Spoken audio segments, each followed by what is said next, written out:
जय हिंद दोस्तों आज की मेरी यह वीडियो एजुकेशनल है और डिफेंस पेंशनर से संबंधित बड़े ही महत्वपूर्ण पॉइंट मैं इसमें कवर करने जा रहा हूं। इसलिए दोस्तों वीडियो को अंत तक जरूर देखना और अपनी प्रतिक्रियाएं जरूर देना। आप मेरे टॉपिक में देख रहे हैं ओआरओपी, टैक्स, स्पर्श, फॉर्म 16, कम्यूटेशन और डीएसपी अकाउंट के रिगार्डिंग जो है मैं कवर करने जा रहा हूं टॉपिक। सबसे पहले जो आप देख रहे हैं, सर मैं 2022 में रिटायर हुआ हूं, अब आईटीआर भरना है, प्लीज फॉर्म 16 पे कोई वीडियो बनाएं।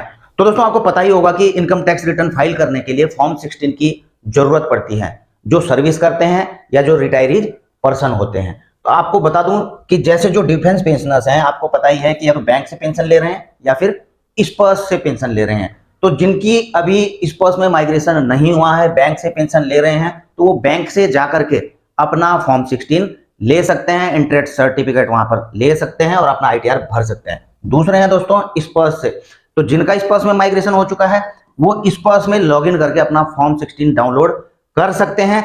लेकिन अभी जो है स्पर्श में फॉर्म 16 अपलोड नहीं किया गया। आप वहां पर देखोगे अवेलेबल अभी फॉर्म 16 नहीं है, लेकिन उम्मीद करते हैं कि जल्द ही जो है फॉर्म 16 वहां पर अपलोड कर दिया जाएगा। और आईटीआर भरने के लिए भी आपके पास कुछ समय है, मैं अभी आपको बताता हूं। लेकिन अगला क्वेश्चन पहले कवर करता हूं। सर जी, मेरे फादर का ओआरओपी 2 का पूरा फाइनल एरियर आया आज 17 जून 2023, आर्मी नायक से रिटायर्ड 1907, ओआरओपी 2 में टीडीएस कट कर आया है, क्या रिटर्न भरना होगा? अब देखिए दोस्तों, इन्होंने बताया कि जो इनको एरियर मिला है उसमें जो है टीडीएस कट करके आया है, तो क्या रिटर्न फाइल करना पड़ेगा?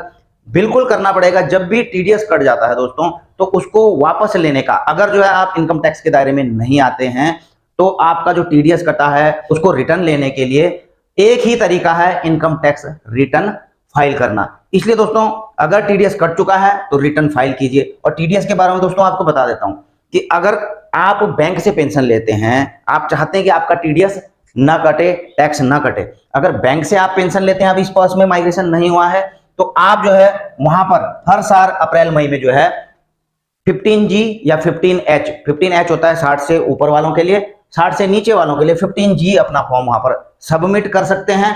और अगला दोस्तों, जो स्पर्श से पेंशन ले रहे हैं, तो वहां पर जो है आप लॉगिन करके इन्वेस्टमेंट डिक्लेरेशन वहां पर दे सकते हैं। अब देखिए दोस्तों, ये उन कंडीशंस में है कि यदि आप इनकम टैक्स के दायरे में नहीं आते हैं। अगर आप इनकम टैक्स के दायरे में आते हैं, आपकी जो इनकम है वो टैक्स के दायरे में है, तो आपको यह भरने की जरूरत नहीं है। आपके लिए सबसे अच्छी सलाह मैं यही देना चाहूंगा कि आप आईटीआर फाइल करिए, हर साल का आईटीआर फाइल करिए। कोई अगर सीए से करवाते हैं, मुझे नहीं पता 500-600 रुपए लेते होंगे, लेकिन जरूर करवा लीजिए। मैं भी दोस्तों पिछले 10-12 साल से कंटिन्यू आईटीआर फाइल करता हूं। और दोस्तों आईटीआर फाइल करने की जो लास्ट डेट है अभी 31 जुलाई 2023 तक है, तो आपके पास इनफ समय है। स्पर्श में अभी फॉर्म 16 जनरेट होंगे। मैं कोशिश करूंगा जब भी आएंगे मैं आपको सूचित करूं और किस प्रकार से डाउनलोड करना है उसके बारे में भी बताऊं।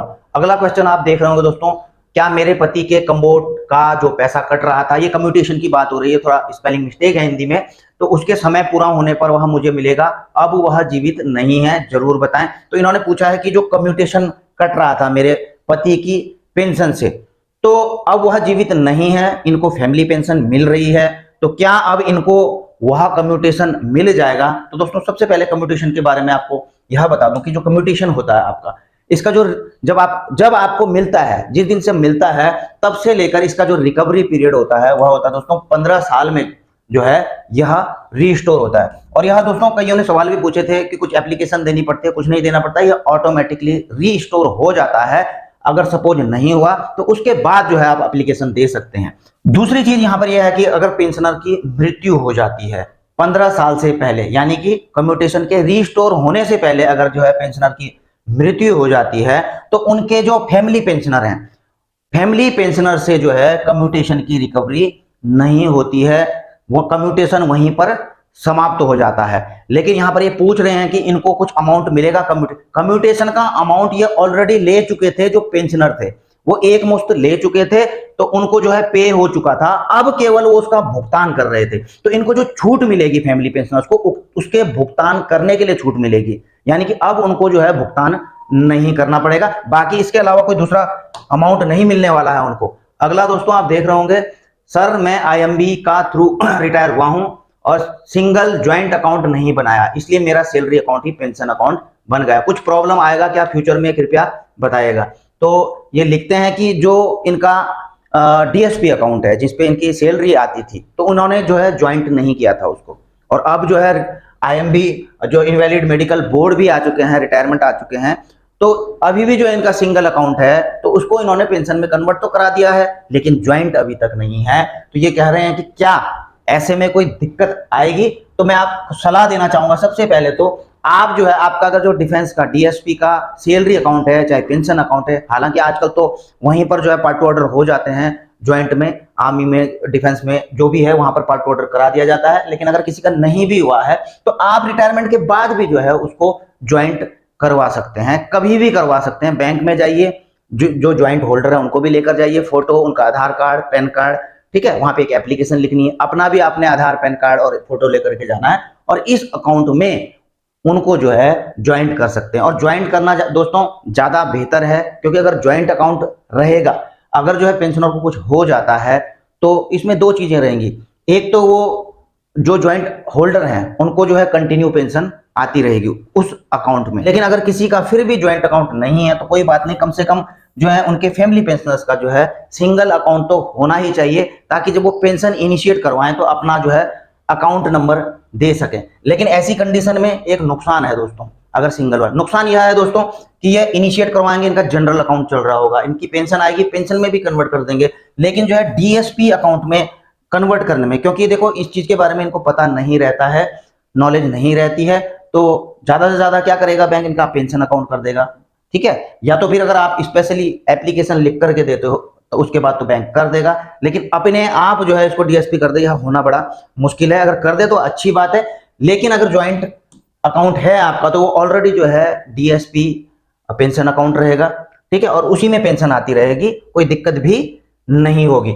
और लेकिन इन दोनों केस में एक और शर्त है दोस्तों, शर्त सबसे बड़ी यह है कि आपका ज्वाइंट अकाउंट हो ना हो, सिंगल अकाउंट हो ना हो, ये सारी चीजें बाद में भी हो जाती है, पर लेकिन लेट होता है, इन सब चीजों में लेट होता है, इसलिए ये सारी प्रिपरेशन होती हैं पहले से, ताकि किसी को भी कोई दिक्कत ना आए। लेकिन अगर ये कुछ भी चीजें नहीं भी हो रखी हैं, चाहे किसी भी कंडीशन में, लेकिन आपके पेंशनर का नाम आपकी सर्विस रिकॉर्ड में जरूर होना चाहिए, उसका पार्ट ऑर्डर जरूर होना चाहिए फैमिली डिटेल में, ठीक है। चाहे आप रिटायरमेंट होने के बाद भी जो है, कुछ लोग जैसे ये कह रहे हैं कि आईएमबी आए हैं मेडिकल बोर्ड, हो सकता है शादी से पहले आ गए हों, उसके बाद ये शादी करते हैं, ठीक है, तो शादी का ऑर्डर जरूर कराना है, पार्ट ऑर्डर सोल्जर बोर्ड में जाकर के, सोल्जर बोर्ड में आपने कागज देने, अपने रिकॉर्ड के लिए भेजना है, पार्ट ऑर्डर होगा उसका, आपके सर्विस रिकॉर्ड में वो चढ़ेंगे, ठीक है। या फिर जो है कोई अनमैरिड भी हैं तो जो है वो जो है अपनी माताजी को रख सकते हैं यहाँ पर, ठीक है, फैमिली पेंशन के तौर पे पिताजी को रख सकते हैं जो उन पे डिपेंडेंट है। तो ये सारी चीजें जो है दोस्तों एक